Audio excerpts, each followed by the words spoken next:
she mentioned my husband didn't leave me on the street and he didn't abandon me and stuff of those kind. Okay.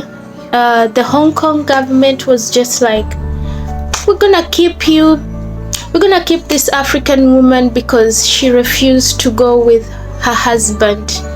So the shelter and everything else, oh, let's come to her rescue because she doesn't want to go with her husband. Yeah, you try that and see how it will fly for you. I have a case here, and if it doesn't work out, or if Hong Kong law cannot manage to help me in this situation, they will give me time. And this also to address of people who are saying I'll be deported. So I will not. If the government or the immigration or the Hong Kong law cannot help me in this situation, they will give me time to pack my things and go. But for now, I have a case here that it's going on. And also our visas were to expire at the same day. So it wasn't that urgent. My husband still had a month and a half to go to that work. No, I never mentioned that my husband will be refused to leave the country because I also understand that he's not a criminal. So, and he did leave, that's for sure.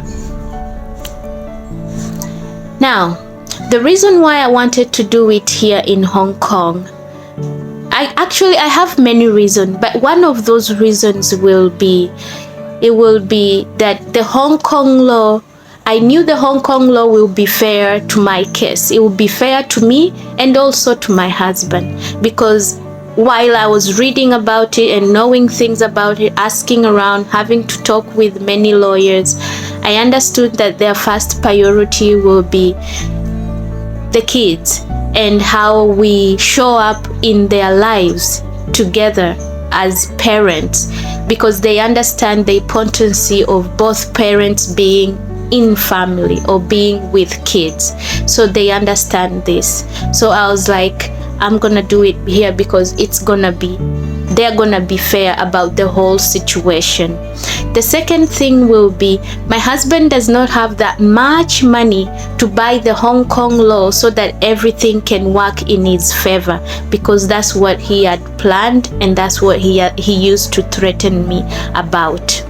The third thing will be like, I spent 3 years begging this man to come on the table and talk about this. Let's see how this will go. Let's just talk about it, because we have kids. I can't just wake up in the morning and run away or go away. We have kids. We are always in the different foreigner country. I want to do this. So for 3 years I've begged, I've tried. Every time I talked to him about it was always another story. Every time I tried, it was just insults and threats raining on me. But to be honest is that I was serious why he wanted to go in Kenya.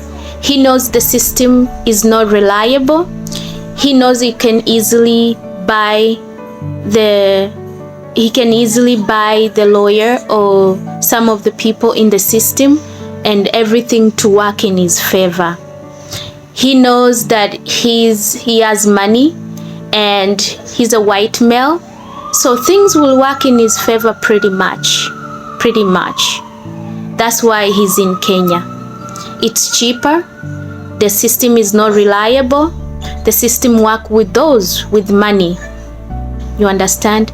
And in 2 years' time, when the divorce is finalized and he has full custody and his contract is finished, he'll be out of there. How do you know that his contract is going to be extended? How do you know that he will be extending his contract? So I know this movie made at the end, and I stood my ground. I was like, you know what? We're doing this here. If if you're a Kenyan and you're in my comment, please tell me that the system in Kenya will be fair. Be honest, be honest. Be honest and tell me the system will be fair. And the people who kind of say that I'm stupid to do this in the foreigner country, I get it. But we've never been somewhere where we are not foreigners. We've always been in the foreigner country, and after 2 years or 3 years of a contract, we are always moving. Except when we were in Africa, I didn't feel like a foreigner, but also we were not in West Africa, in East Africa. We were in the West, and at some point we were in the South. So I really didn't have hope that my husband was gonna go back to Africa, because last time we were in Gabon in West Africa, he said there's so much hustling in Africa, he's gonna go to Asia where there's no hustling. So I never had hope again that he will ever go back to Africa.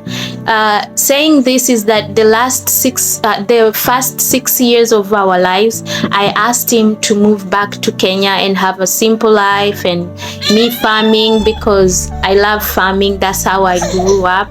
So he said no, he couldn't find a job, and I trusted him.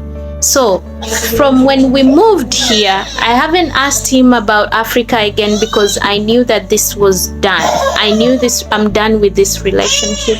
And he also knew that the relationship is done. It's not working out. He just wanted to force it, and he just wanted to break my soul.